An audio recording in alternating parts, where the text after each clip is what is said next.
پاکستان کې د همجنس بازي قانوني شي لدې شرم خبر شي سره وړاندې او څه ویل شوي.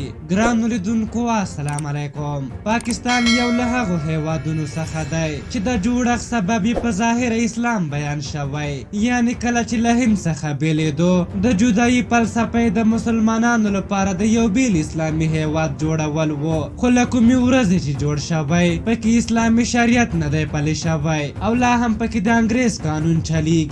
دا هر څه په هر حال اوس تازه خبر دادی چې د پاکستان یو شمېر حقوقي فعالان او ځوانان وایي هڅه کوي چې د دغه هیواد پر سنا جرګې فشار راوړي ترڅو هم جنسګرۍ ته قانوني بڼه ورکړي. د پاکستان ټوډې ورځپاڼې د راپور له مخې د پاکستان ځوانان، محصلین، تعلیم یافته او د فعالانو یوه لویه حلقه په دې تړاو فعاله ده چې د پاکستان سنا جرګه د هم جنس پالنې قانوني کولو ته مجبوره کړي.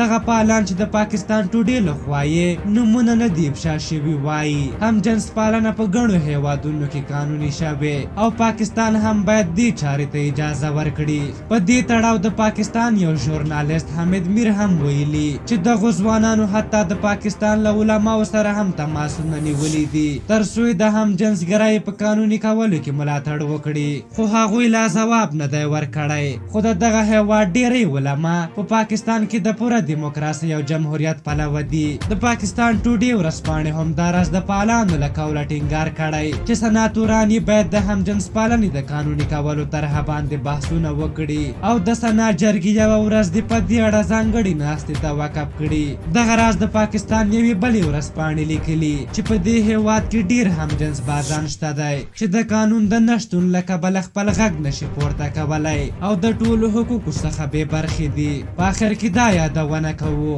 چې دا موضوع د پاکستان خپلو خبریالانو او ورځپاڼو راخیستې. په هر حال تاسو د دغې موضوع په هکله څه نظر لرئ؟ خپل نظرونه هم راته په کومنټ کې ولیکئ. که زموږ ویډیو مو خوښه شوې وي ضروري لایک کړئ. تر بلې ویډیو مو پالئ او بخښونکي خدای سپارم. د الله په امان.